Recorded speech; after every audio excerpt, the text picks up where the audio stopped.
Hello, my name is Chloe Chandler, and welcome to my 3-year plan.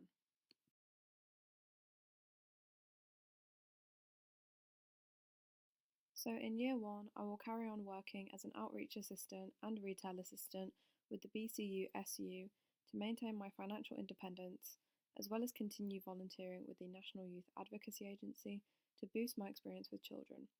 I will continue to experiment and build my portfolio in semester 2 and hopefully graduate with at least a 2-2. Furthermore, I have begun applying for PGCE courses to hopefully establish myself as a primary educator before training to be an art therapist. In July, I began my training as an independent visitor for the National Youth Advocacy Agency. NYAS are an incredible charity whose primary goal is to support vulnerable children and ensure the rights of children are being protected through safeguarding services. Within my role, I have undertaken important training such as safeguarding and autism awareness. My primary focus is the child I've been matched with, A. Independent visitors are vital as they offer unbiased support to children who are often displaced and lack stability in their lives. Working with A in particular is helping me to better my understanding of SEN children as she is diagnosed with autism. I hope that this experience will prepare me for the challenges that come with teaching and art therapy. In June 2025, I will be travelling to Sri Lanka to volunteer with Plan My Gap Year as a childcare volunteer.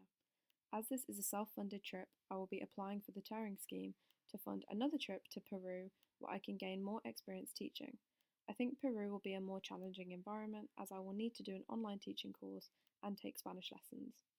Volunteering with early years children in Sri Lanka is so important as due to economic issues, many children miss out on pivotal early development and socialisation.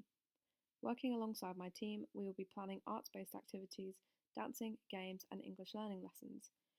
I hope this experience will broaden my worldview, and I hope to take the teaching methods I have observed and apply them to my own practice.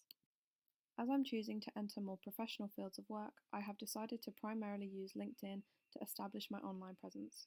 Through this, I can showcase my exhibitions, volunteer work, and professional skills whilst connecting with the specific audience that I want to work with. To gain enough experience to demonstrate my maturity and expertise with children, I have applied for 2 postgraduate courses with BCU and UOB. Both of these courses are QTS primary education with SEN specialism. By working with SEN, not only will I become adept working with a variety of children, but I will also access higher salary positions to save towards the art therapy MA that I wish to apply to. Last week, I completed an interview with BCU and have been offered a place on their PGCE course commencing September 2025.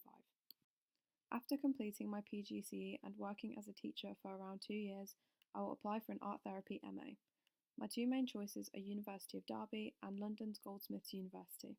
Both of these courses are 2 years full-time and cost around the same price. Through saving, I should be able to fund my course fees and financially support myself, but I will also check my eligibility for grants. The Derby course is my main focus as it has incredibly high student satisfaction ratings, intense supervised practice in respectable clinics, and is close to home so I'm able to commute. By year 2, I will be nearing the end of my chosen PGCE course and entering the teaching profession.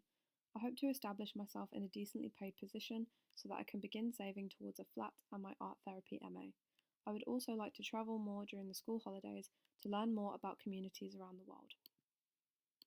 Some of the main challenges I face in teaching is retention, financially supporting myself through my studies, and securing a teaching role post-graduation. To combat this, I will ensure I'm emotionally prepared through unpaid roles, prioritise my mental health and continue working with the student union, and build good relationships with my placement schools, and scout LinkedIn for jobs. The challenges I face with art therapy are getting onto the course, financially supporting myself during my MA, and finding a job after. To combat this, I will continue working as a teacher for 2 to 3 years to boost experience and save for my tuition fees, as well as use my teaching background to find art therapist roles in education. Using LinkedIn, I have been connecting with various art therapists, many of whom have studied at University of Derby. One art therapist I have researched is Caitlin Boyle. She is a Leeds-based licensed art therapist who specialises with children. She often uses painting and sculpture. Since completing an MA at University of Derby, she has progressed to working as an art psychotherapist for Outcomes First Group and Meadowcroft School. She says that struggling with ADHD has been a great motivator for why she chooses to work with children, struggling with mental health disorders and special educational needs. Finally, in year 3, I hope to still be working in education, readying myself for my art therapy MA in the coming September. I will begin researching art therapy placements and clinics for future job opportunities. I will also be looking to buy or rent a new property with my partner.